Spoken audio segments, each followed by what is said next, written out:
புதுச்சேரி ஆளுநர் முதல்வர் கலந்து கொண்ட ஆயுஷ்மான் பாரத் திட்டத்தின் அறிமுக நிகழ்ச்சியில் தனது கல்லூரி மாணவர்களுடன் பங்கெடுத்து சிறப்பித்த செவிலியர் கல்லூரி முதல்வர் பிரமிளா தமிழ்வாணன் மீது அவதூறு பரப்புவதன் உள்நோக்கம் என்ன? புதுச்சேரி யூனியன் பிரதேச மாணவர்கள் கூட்டமைப்பு நிறுவனர் சுவாமிநாதன் கண்டனம் தெரிவித்துள்ளார்.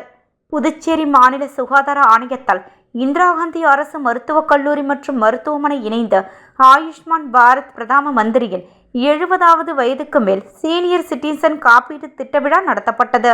இவ்விழாவிற்கு மருத்துவர் அனந்தலட்சுமி தலைமையேற்று அனைத்து ஏற்பாடுகளையும் செய்துள்ளார்.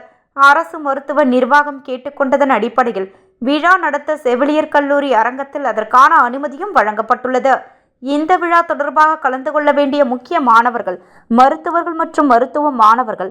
ஆனால் நிகழ்ச்சியை தலைமையேற்று நடத்தியவர்கள் விழா தொடர்பாக ஒரு அரசு மருத்துவருக்கும் முறையான அழைப்பிதழ் வழங்கவில்லை.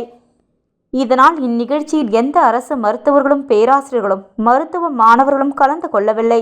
மேலும் இந்நிகழ்ச்சியில் முறையான அழைப்பு இல்லை என்றாலும் ஆளுநர் மற்றும் முதலமைச்சர் கலந்து கொள்ளும் நிகழ்ச்சி என்பதாலும் தங்களது கல்லூரி வளாகத்திற்குள் நடந்த விழா என்பதாலும் அரசு செவிலியர் கல்லூரி முதல்வர் தனது கல்லூரி மாணவருடன் கலந்து கொண்டுள்ளார். இந்நிகழ்வில் பங்கெடுத்த துறை இயக்குனர், முதல்வர், மருத்துவ கண்காணிப்பாளர் உள்ளிட்ட விழாவில் பங்கெடுத்த அனைவரும் அறிவார்கள். இந்நிலையில் சில செய்தித்தாள்களில் செவிலியர் கல்லூரி முதல்வர் பிரமிளா தமிழ்வாணன் மீது அவதூறு பரப்பும் விதமாக செய்தி வெளியானது. இச்செய்தி நிகழ்ச்சியை ஒருங்கிணைப்பாளர்கள் திட்டமிட்டு தன் மீதுள்ள பழியை துடைத்துக் கொள்ள செவிலியர் கல்லூரி முதல்வர் மீது திணித்துள்ளதாகவும் அறிகிறோம். இந்த செய்தி செவிலியர் கல்லூரி மாணவர்கள் மத்தியில் பெரும் பதட்டத்தை ஏற்படுத்தியுள்ளது.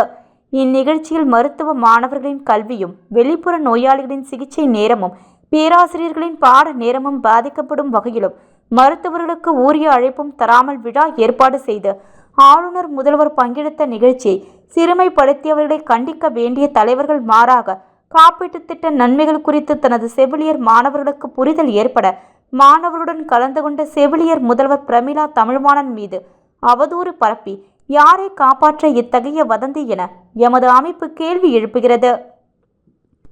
அடித்தட்டு சேர்ந்தவர்கள் அதிகாரத்திற்கு வரும்போது அவர்கள் மீது இப்படி அவதூறுகளை பரப்பி அடக்கி விடலாமா என நினைப்பது கண்டனத்திற்குரியது. இந்திரா காந்தி அரசு மருத்துவக் கல்லூரியில் செவிலியர் கல்லூரி ஆரம்பிக்கப்பட்ட நாள் முதல் ஆண்டுக்கு 100 மாணவருடன் செவிலியர் படிப்பு மேற்கொள்கிறார்கள். 2 ஆண்டுகளுக்கு 100% தேர்ச்சியுடன் சிறப்பாக செயல்பட்டு கொண்டிருக்கிறார்கள். தமிழகம் முழுவதும் 1000க்கும் மேற்பட்ட AMN படித்தவர்கள் தமிழகம் முழுவதும் உள்ள அரசு சுகாதார மையங்களில் பணியில் அமர்ந்துள்ளார்கள். அதற்கு மிக முக்கிய காரணமானவர் முதல்வர் பிரமிளா தமிழ்வாணன். எமது அமைப்பு நன்கு அறியும். அத்தகைய பணி நியமனத்திற்கான எமது அமைப்பு அவரோடு இணைந்து பணியாற்றி உள்ளோம். இவ்வாறு எந்நேரமும் மாணவர்கள் வளர்ச்சி, மாணவர்களின் மறுவாழ்வை சிந்தித்து செயல்படும் கல்லூரியின் முதல்வர் பிரமிளா தமிழ்வாணன் அவர்கள் மீது யாரோ ஒரு சிலரின் அதிகார போதையில் அவதூறுகளை கண்மூடித்தனமாக பரப்புவதை எமது அமைப்பு வேடிக்கை பார்க்காது என எமது அமைப்பு சார்பில் தோழமையுடன் கண்டனத்தை பதிவு செய்கின்றோம்.